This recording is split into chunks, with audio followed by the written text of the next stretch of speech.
আমি চাই না ওর বউ বাচ্চার কাছ থেকে ওরে আলাদা করে নিয়ে যাক। আমি চাই ও তার বউ বাচ্চার কাছে থাকুক, আল্লাহ ও করে সংসার সুন্দর করে দেখ, কিন্তু আমার বাচ্চাটা আমাকে দিয়ে দেখ, আমি তো বাচ্চা নিয়ে চলতে পারি।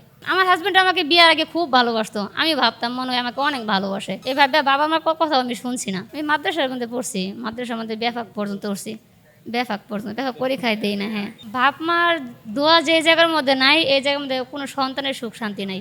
এখন যদি আমি ওরে ডিভোর্স দিয়া দিই, পরে ভবিষ্যতে বাচ্চা নিয়ে আমি কেমনে চলবো, এটা আমার ভয়। বাবা মা মানা করছে বাচ্চা না লাগে, বাবা মা বলতেছে বাচ্চা ছাইড়া দে, তোর অন্য জায়গায় বিয়ে শাদি দেই, তুই বিয়ে শাদি বস। কিন্তু আমার বিয়ে শাদি দরকার নাই, আমার বাচ্চাটা আমার দরকার। মানে আমি চাইছিলাম যে কোর্টে যাইতাম, কিন্তু মানুষের বলতেছে কোর্টে গেলে টাকা পয়সা লাগবো, এই জন্য আমি আর কোর্টে এখন, কারণ আমার হাতে টাকা পয়সা নাই, এই জন্য আমি যাইতেছি না কোর্টে। কিন্তু কাজ কাম কর্ম কবে টাকা হইব, কিন্তু এতদিন পরে তো আমার থাকাটা খুব কষ্ট হইতেছে বাচ্চাকে ছাড়া। মেয়েটা আমার কাছে থাকুক, আমার মেয়েটা আমার কাছে থাকুক, কারণ সৎ মায়ের কাছে আছে, ও কীভাবে থাকতেছে, কীভাবে খাইতেছে, কীভাবে রাখতেছে, এটা সৎ মা কখনো সন্তানকে মানে অন্যের সন্তানকে রাখে না ভালো করে, আমি জানি। কিন্তু আমার সন্তানকে ঠিক মতো গোসল করাইতেছি কিনা, খাওয়াইতেছি কিনা আমি জানি না। বিয়ার আগে আমাকে বলে নাই, ওর বউ বাচ্চা আছে, ও আমাকে কোনো কিছু বলে নাই। ও আমাকে না বলে বিয়ে করছে, তারপর বিয়ার পরে দেখছি বউ বাচ্চা যা আছে, বিয়ার পরে আমি দেখছি। ভাবছি হাজব্যান্ডে বাঁচাই দেয়, হাজব্যান্ড নিয়ে সংসার করাম, হাজব্যান্ড যদি জেলে জায়গা কীভাবে সংসার করাম। ছেলেগুলোর সাথে বাইকে গেছিলাম, কই থাইকে আইসি, এসব বলে, পরে আমার রাগ উঠে, আমি দু এক কথা বলি, পরে মার দূর করে। ও আজকে 2 বছর ধরে এমন করতেছে আমি নাকি বিয়া বসাই গেছি। আমি বলছি বিয়া বসে গেছি, তাহলে তো প্রমাণ দেখাও যে বিয়া বসছি আমি। না ওই সময় বুঝতে পারতেছি না, কিন্তু এখন বুঝতে পারতেছি যে বাপ মার কথা না শুনে কতটুকু ভুল হয়েছে, এখন বুঝতেছি আমি। বাপ মার কথা যদি শুনতাম আজকে এমনটা আমার হইতো না। চ্যানেলটি সাবস্ক্রাইব করে আমাদের সঙ্গেই থাকুন। আমার নাম হাফসা। আমি আমার হাজব্যান্ডের সাথে রিলেশন করে বিয়ে হয়েছিল আমার। তারপর আমার হাজব্যান্ডের আগের বউ বাচ্চা আছে, আমার কোনো কিছু বলে নাই, না বললে আমার বিয়ে করছে। এরপরে বউ বাচ্চা দেখছি, আমার পেটে যখন বাচ্চা আসছে তখন বউ বাচ্চা আমি দেখছি। দেখার পরে ওর বউ আমাকে মারধর করে, ও আমাকে মারধর করে। তো বাচ্চা আমার হওয়ার পরে ভাবছি হয়তো ভালো হয়ে যাব, কিন্তু ও ভালো হয়েছে না। ভালো না হলেও তবু অনেক চেষ্টা করছি ভাত খাওয়া লেগে, ভাত খাইতে পারছি না বলতে, এখনও পারতেছি না। কারণ ও তার আগের বউ বাচ্চা আছে, ও তার বউর কাছে যা, আমার এগুলো সহ্য হয় না, খুব খারাপ লাগে। এই জন্য আমার বাচ্চা রেখে আমি আসছি, তো ভাবছি ও আমাকে বাচ্চা দিয়ে দিব, কিন্তু ও আমাকে বাচ্চা এখন দিতেছে না। তো আমি চাইতেছি যে বাচ্চা নিয়ে আসি, ও যাতে আমাকে বাচ্চা খাওয়ান খরচ দেয়, বাচ্চা নিয়ে যাতে আমি এক জায়গায় থাকতে পারি। কারণ ওর কাছে গেলে ও মার দূর করবো, ওর বাচ্চার খাবার খরচ ঠিক মতো দিত না, আমার কাজ কাম করে খাওয়ার লাগে। কাজ কাম করে যেহেতু খাইতেছি, তাহলে আমি ওর আড়ালেই খাই, কিন্তু বাচ্চা নিয়ে যে একটা খরচ, ওই খরচটা আমি চালাইতে পারি না। এখন আমি জনগণের কাছে বলি যে জনগণে আমাকে একটু সহযোগিতা করুক, যাতে আমার বাচ্চা নিয়ে আমি চলতে পারি। মানে আমার হাজব্যান্ডকে বললে যাতে বাচ্চারা আমাকে দিয়া দেয়। আমার হাজব্যান্ডের বাড়ি হয়েছে বালিপাড়া আউলিয়ানগর, থানা হয়েছে তিরশাল, জেলা হয়েছে ময়মনসিংহ, গ্রাম হয়েছে বালিপাড়া আউলিয়ানগর। এখন আমার জনগণের কাছে সহযোগিতা এটাই যে ও তার বউ আছে, বউ বাচ্চা নিয়ে থাকুক, এটা আমার কোনো আপত্তি নাই, কিন্তু আমার বাচ্চাটা যাতে ও আমাকে দিয়া দেয়। আমার বাচ্চা না, ও আমাকে বাচ্চা দিচ্ছে না। ও আমাকে নানান ধরনের খারাপ প্রশ্ন করে, ও বলে আমি নাকি ভাইকে গেছি গা, আবার আমি নানান ধরনের আমি ছেলেগুলোর সাথে থাকি, সবসময় সন্দেহ করে আর আমাকে মারধর করে। এই জন্য আমি ভয়ে ওর কাছে যাই না। ও আমাকে সবসময় অত্যাচার করে। আমি যদি একটু বাথরুমে যাও, তাহলে ও আমাকে বলে তুই বাথরুমে যা কথা বলে আইসস, মানে অনেক খারাপ খারাপ কথা বলে ও আমাকে পিটনা দেয়। এই জন্য এখন আমি বাচ্চা থুয়ে আসছি, ভাবছি আমাকে বাচ্চা দিয়ে দেবো, কিন্তু আমাকে বাচ্চা দিতেছে না। এখন জনগণের কাছে এটাই বলি যে আমার বাচ্চা আমাকে দিয়ে দেয়। আমার বিয়ে হয়েছে 2020 সালে জানুয়ারি মাসে 10 তারিখে বিয়ে হয়েছে। বাচ্চার বয়স 6 বছর। না না, বিয়ে ফ্যামিলিগত হিসেবে হয় না, বিয়ে হয়েছে আমাদের রিলেশন করে বিয়ে হয়েছে। জি না, বিয়ের আগে আমাকে বলে নাই, ওর বউ বাচ্চা আছে, ও আমাকে কোনো কিছু বলে নাই। ও আমাকে না বলে বিয়ে করছে, তারপর বিয়ার পরে দেখছি বউ বাচ্চা যা আছে, বিয়ের পরে আমি দেখছি। বিয়ার 3 মাস পরে জানতে পারছি, কিন্তু 3 মাস যখন তখন আমার বাচ্চা পেটো, তখন আমি যাইতে পারছি না। ও আমাকে নানান ধরনের মানে কবিরাজ টবিরাজ এগুলো নানান ধরনের জিনিস কইরা করে রাখতো। আমার বাপ মা মামলা দিছিল ওর নামে, ও হাসপাতাল মামলা দিছিল অপহরণের। তারপর আমাকে বলছে যে তোমার হাজব্যান্ডের, আমার শ্বশুরে বলছে তোমার হাজব্যান্ডের নামে তো মামলা হয়েছে, তোমার আব্বু মামলা দিছে, তাহলে এখন যে তোমার হাজব্যান্ডে বাঁচাইতে চাও, তো তোমার আব্বু মানে তোমার মামলা দিতে হইব।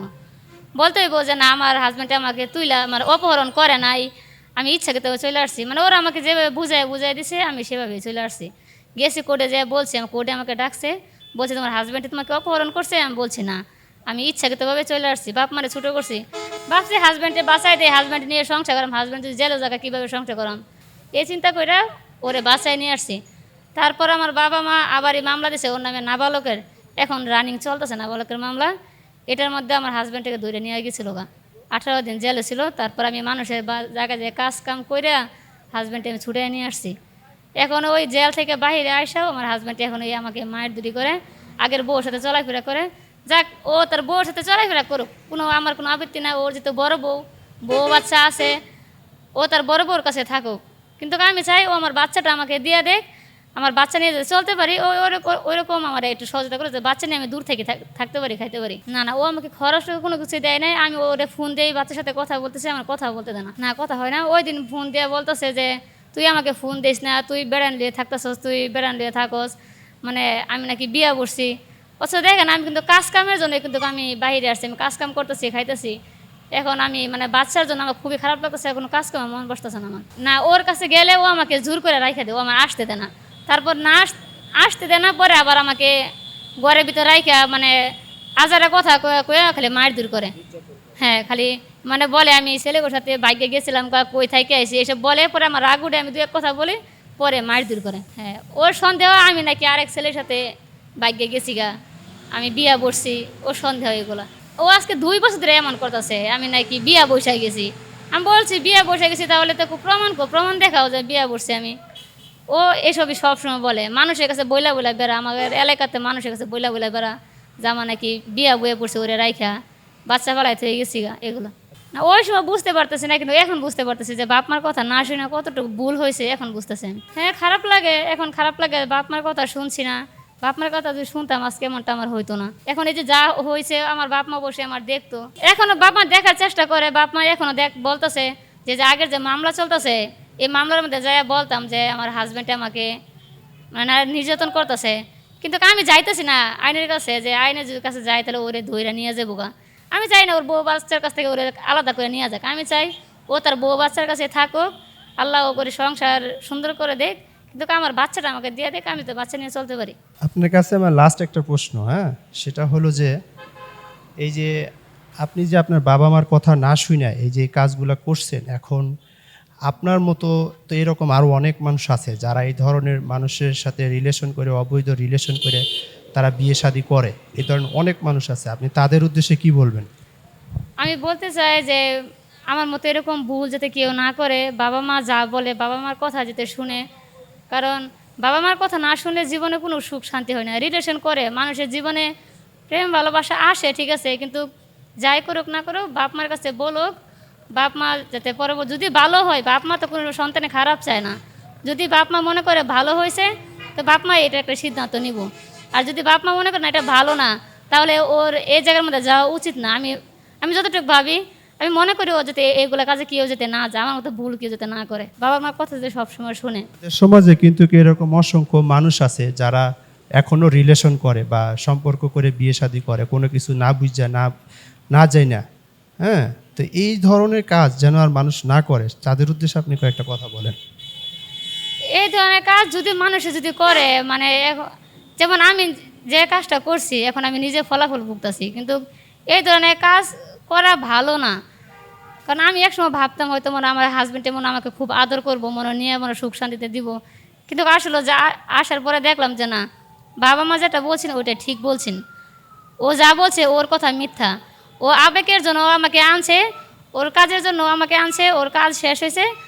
ও এখন আমার হাজব্যান্ড আমাকে বিয়ার আগে খুব ভালোবাসতো, আমি ভাবতাম মনে হয় আমাকে অনেক ভালোবাসে, এভাবে বাবা মার কথা আমি শুনছি না। কিন্তু এখন আমি আসছি, ওর প্রয়োজন ফুরাইছে, ও এখন ওর রাস্তা ধরছে। আমি মাদ্রাসার মধ্যে পড়ছি, মাদ্রাসার মধ্যে বেফাক পর্যন্ত উঠছি, বেফাক পরীক্ষায় দেই না। হ্যাঁ, মাদ্রাসার স্টুডেন্ট হয়ে এই ধরনের কাজ করলেন বাবা মার কথা না শুনে, এর জন্য তো দেখছেন বাবা মার কথা না শুনলে এখন যে আপনাকে এই যে আপনি যে মানে আসলে এটা তো এক ধরনের পাপ, মানে গুনাহের কাজ, যার কারণে আজকে আপনাকে এই আল্লাহ তাআলা আপনাকে এই শাস্তি দিচ্ছে।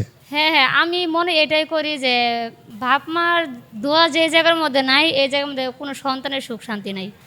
বাপ মা যদি আজকে দোয়া নিয়ে আমি ঘর থেকে বের হইতাম, আজকে আমার সুখ শান্তি হইতো। কিন্তু বাপ মা আমাকে দোয়া, এখন পর্যন্ত বাপ মা মন থেকে আমার দোয়া করতেছে না বলে এখন পর্যন্ত আমার সুখ শান্তি হইতেছে না। হ্যাঁ, অনেক বড় ভুল করছি আমি আমার জীবনে, আমি অনেক বড় ভুল করছি। আমার মতো এমন ভুল যাতে এই সমাজের মধ্যে কেউ না করে। সমাজের কাছে আমি এটাই বলি যে আমার মতো ভুল তোমরা কেউ করো না। যে আমার হাতে মোবাইল ছিল, যা ছিল, নাকের ফুল ছিল, নাকের ফুল রেখে দিছে, হাতে মোবাইল ছিল রেখে দিছে, সব কিছু নিয়ে ও চলে গেছে। আবার মানুষে বলে আমি নাকি টাকা নিয়ে চলে আইছি, এসব বলে বলে বেড়ায় মানুষের কাছে। এখন ফ্যামিলিগতভাবে কি এটার কোনো সমাধান আসতেছে না? আপনার বাবা মা তো সবাই বেঁচে আছে। হ্যাঁ, বাবা মা সবাই আছে, ফ্যামিলিগত হিসেবে সমাধান আছে, কিন্তু বাবা মা বলতেছে যে ওকে আমি, ওর সাথে আরও অনেক মামলার মধ্যে জড়িত আছে, ওই মানুষগুলা নির্দোষ। এখন যদি আমার হাজব্যান্ডের নামে মামলা দিতে যাই বা ওই মামলা আমি আগের পরবর্তী মামলাটা ভাসাই, তাহলে ওই মানুষটা আবার বিপদে পড়ে যাব। এখন আপনি কি এখান থেকে বের হইতে চাচ্ছেন না? আপনি চান না যে আপনার হাজবেন্ড যেহেতু সে বিয়ে শাদী করছে, এখন আপনি তার কাছ থেকে বের হয়ে আসেন, আপনি নতুন করে জীবন শুরু করেন? হ্যাঁ, নতুন করে জীবন আমি শুরু করতে চাইতেছি, কিন্তু এখন যদি আমি ওরে ডিভোর্স দিয়ে দিই, পরে ভবিষ্যতে বাচ্চা নিয়ে আমি কেমনে চলবো, এটা আমার ভয়। আপনার বাচ্চা আপনার হাজবেন্ড দেখবে, যেহেতু তার সন্তান সে দেখবে। আপনি আপনার মতো জীবন পরিচালনা করেন, আপনি তো এখনো বাচ্চা মানুষ মনে হইতেছে। ও আমার, আমি যখন বাচ্চা নিয়ে চলে আসি, ও আমাকে খাবার, বাচ্চার কোনো খাবার করতে কোনো কিছুই দেয় না। এখন আপনি তো এই বাচ্চা নিয়ে আপনি তো চলতে পারবেন না, কারণ আপনার তো সারা জীবন আপনাকে তো আবার বিবাহ শাদী করতে হবে। তখন আপনি কি করবেন? তখন তো অন্য কেউ আপনার সেই বাচ্চা দেখবে না। অবশ্যই আপনি তো এখনো বুড়ো হয়ে যান নাই, আপনার মাত্র জীবন শুরু। তো আপনাকে নতুন করে বাঁচতে হবে, নতুন করে আপনাকে জীবন সাজাতে হবে। তো আমি মনে করি যে আপনি এখান থেকে বের হয়ে আসাটাই বেটার। আপনি কি মনে করেন, এখান থেকে বের হয়ে আসা ভালো, নাকি এর সাথে জড়িত থাইকা সারা জীবন আপনি মানে তার অত্যাচার সহ্য করবেন? আপনার কাছে কি মনে হয়? না, আমি ওর অত্যাচার সইতে পারবো না দেখে তো ওর কাছ থেকে আমি আয়সা পড়ছি, কিন্তু বাচ্চা ছাড়াটা আমার পক্ষে অসম্ভব হয়ে যাচ্ছে। মানে বাচ্চাটাকে ছাড়া আমার বাচ্চা খুব কষ্ট হইতেছে। মূলত আপনি বাচ্চার জন্যই মূলত আসলে আপনার সবচেয়ে বেশি কষ্ট হইতে। হ্যাঁ হ্যাঁ, আমার বাচ্চার জন্য আমার অনেক কষ্ট হইতেছে। এখন আমি মানে বাচ্চাটা ছাড়া আমি চলতে পারতেছি না। আমার খুব আজকে 1 মাস হয়ে যাব বাচ্চাটা আমার কাছে নাইকা। বাচ্চাকে ছাড়া আমার কোনো খাবার দাবার কোনো কিছু ভালো লাগতেছে না। এখন যদি কোনো ধরনের কোনো পথ যদি নাই থাকে, তাহলে লাস্ট পথ আমার এটাই যে বাচ্চা আমার কাছে আইসাই পড়ুক, আমি বাচ্চা নিয়ে যে ব্যাপারে কাজ করে খামো, সমস্যা নেই। হ্যাঁ হ্যাঁ, আমি বাচ্চা নিয়ে যে ব্যাপারে মানুষের ব্যাপারে কাজ করে খাইবো, কিন্তু বাচ্চা আইসা পড়ুক। আপনার বাবা মা কি এটা নিয়ে কোনো পদক্ষেপ নিচ্ছে না? বাবা মা মানা করছে বাচ্চা না লাগে। বাবা মা বলতেছে বাচ্চা ছাইড়া দে, তোর অন্য জায়গায় বিয়া শাদি দে, তুই বিয়া শাদি বস। কিন্তু আমার বিয়া শাদি দরকার নাই, আমার বাচ্চাটা আমার দরকার। বাচ্চা নিয়ে কষ্ট হয়ে যাবে ঠিক আছে, কিন্তু তবুও আমি চাই না, তবুও আমার বাচ্চা আমার কাছে থাকুক। প্রিয় দর্শক, আপনি দেখছেন যে একটি মা তার সন্তানের মায়া সে কখনো ত্যাগ করতে পারে না। আমি ওনাকে দেখছি, উনার বয়স খুব একটা বেশি না। আপনার বয়স কত হতে পারে? এই 18 সালে। সকলে 18 বছর। আপনার বাচ্চার বয়স 6 বছর। জি। বাচ্চার বয়স 6 বছর, আপনার মাত্র 18 বছর। তার মানে আপনার 12-13 বছর বয়সে আপনার বিয়ে। জি, 12 বছর যখন চলে তখন বিয়ে হয়েছে আমার। এই যে এখন তো আপনার আরো মাত্র আপনার জীবন শুরু, আপনি এখন এই অবস্থার মধ্যে আছেন। এখন বাচ্চার জন্য বাচ্চার মায়ে আপনি ছাড়তে পারতেছেন না। এখন আমি মনে করি আপনাকে একটা পরামর্শ দিতে পারি, সেটা হলো যে আপনি আইনিভাবে এটা পদক্ষেপ নিয়ে আপনি এটা একটা সমাধান করেন, অথবা আপনার এলাকার যে চেয়ারম্যান মেম্বার রয়েছে তাদের সাথে কথা বলে এটা একটা সমাধান করতে পারেন আপনি। এখন আমি মানুষের কাছে, মানুষে বলতেছে নাকি, মানে আমি চাইছিলাম যে কোর্টে যাইতাম, কিন্তু মানুষে বলতেছে কোর্টে গেলে টাকা পয়সা লাগবো, এই জন্য আমি আর কোর্টে, এখন কারণ আমার হাতে টাকা পয়সা নাই, এই জন্য আমি যাইতেছি না কোর্টে। কারণ এখন কোনো কাজ কাম আমার হাতে নাই, কে যে আমার কাজ কাম করার পরে যদি টাকা পয়সা হয় তাহলে আমি যাবো, কিন্তু কাজ কাম করবো কবে টাকা হইব, কিন্তু এতদিন পরে তো আমার থাকাটা খুব কষ্ট হইতেছে বাচ্চাকে ছাড়া। প্রিয় দর্শক, আমি এই ভিডিওর মাধ্যমে আমি আপনাদের কাছে একটা রিকোয়েস্ট করব যে ভিডিওটা আপনারা বেশি বেশি করে একটু শেয়ার করেন। এই বোনটির যেন কোনো উকিল যেন তাকে সম্পূর্ণ ফ্রিতে যেন একটু সহযোগিতা করে। আপনার ফোন নাম্বার আছে? হ্যাঁ, আপনার ফোনে যদি কেউ একটু যোগাযোগ করে কোনো উকিল, কারণ ভিডিওর মাধ্যমে অনেক সময় অনেক উকিলরা যোগাযোগ করে যদি আপনাকে একটু সহযোগিতা করে। যে আমি চাই হ্যাঁ যে আমাকে কেউ সহযোগিতা করে আমার বাচ্চাটা আমার কাছে আয়না দিক। আমি চাই যে সহযোগিতা করব, আমি চাই যে আমার যে কোনো উকিল বা কেউ সহযোগিতা করুক। আপনার ফোন নাম্বারটা কি আমরা ভিডিওতে দিব? হ্যাঁ, আমরা প্রিয় দর্শক, আমরা এই বোনের একটি ফোন নাম্বার আমরা স্ক্রিনে দিয়ে দিব, যাতে করে যেন কোনো উকিল তার এই সমস্যাটা যেন সমাধান করে দেয়। কারণ উনি মনে হচ্ছে অনেক গরিব একজন মানুষ, যাতে করে যেহেতু সে থানা পুলিশ কোনো কিছুই করতে পারবে না, তার টাকা পয়সাও নেই, কারণ সে অসহায়ের মতো ঘোরাঘুরি করছে রাস্তায়। তা আপনি এই রাস্তায় ঘুরতেছেন কেন? একটা কাজের জন্য। যদি একটা কাজ পাইতাম তো হাতে টাকা পয়সা নিয়ে আইনের কাছে যাইতাম। কাজ তো আসলে অভিজ্ঞতা না থাকলে কাজ তো কেউ দেয় না। তো এই যে এটার জন্য ঘোরাফেরা করতেছি, যে দেখি আপনি আপনার বাবা মায়ের কাছে চলে যান, বাবা মায়ের কাছে চলে যান, বাবা মাকে বুঝাইয়া আপনি তাদেরকে বইলা যেভাবেই হোক আপনার বাচ্চাটা আপনার কাছে নিয়ে আসার চেষ্টা করেন। না, আমার বাবা মা বাচ্চা আনবো না, কারণ এই বাচ্চার নামে মামলা আছে। যদি আমার বাবা মা বাচ্চা যে রাখে, যে বাচ্চার কোনো ক্ষতি হয়, আমার বাবা মার জব দেওয়া লাগবো। ও আমার হাজব্যান্ডে আমার বাবা মার নামে আমার মামলা দিব, এই জন্য আমার বাবা মা আমার মেয়েকে নিয়ে আসে না। এই যে দেখেন, এখনো আপনি আপনার বাবা মার কথা শুনতেছেন না। এখন মনে হয় যে, আমার কাছে যেটা মনে হয় যে আপনার বাবা মা যেটা বলে আপনার বাবা মার কথাটা আপনার শোনা উচিত আমার মনে হয়। তাহলে আপনার হয়তো বা জীবনটা আরো সুন্দর হতে পারে আমার মনে হয়। আপনি বুঝছেন, আপনি একটু আপনার বাবা মায়ের কথা শুনে একটু চলেন। আপনাকে তো আসলে চাকরি এখন ওই রকম বয়সও হয় না চাকরি করার মতো, ওই রকম অভিজ্ঞতাও নেই। আমার বাবা মা যেরকম আমার জন্য, আমার বাবা মার কষ্ট লাগতেছে, কিন্তু আমার সন্তানের জন্য কিন্তু আমার এরকম কষ্ট লাগছে। আমার বাবা মা চাক যে যে চাইতেছে যে আমি তো ভালো একটা বিয়ের সাথে বসি, আমার জীবনটা ভালো করে কাটুক, কিন্তু আমারও মনের ভিতরে একই চিন্তা যে আমার মেয়েটা আমার কাছে থাকুক, আমার মেয়েটা আমার কাছে থাকুক। কারণ সৎ মায়ের কাছে আছে, ও কীভাবে থাকতেছে, কীভাবে খাইতেছে, কীভাবে রাখতেছে, এটা সৎ মা কখনো সন্তানকে মানে অন্যের সন্তানকে রাখে না ভালো করে, আমি জানি। কিন্তু আমার সন্তানকে ঠিক মতো গোসল করাইতেছি কিনা, খাওয়াইতেছি কিনা আমি জানি। এই জন্য বলে আমার সন্তান আয়সা করুক আমার কাছে। তো প্রিয় দর্শক, আসলে কথা তো শেষ হবে না। বোনটি আসলে ওনার বয়সও অল্প। আমরা এই বোনের ফোন নাম্বারটা একটু স্ক্রিনে দিয়ে দিব। বোনটিকে যদি আপনারা একটু পারেন সহযোগিতা করবেন, টাকা পয়সা আর্থিকভাবে আপনারা সহযোগিতা করবেন। একটু আপনার ফোন নাম্বারটা একটু বলেন। 013 50 25 81 79।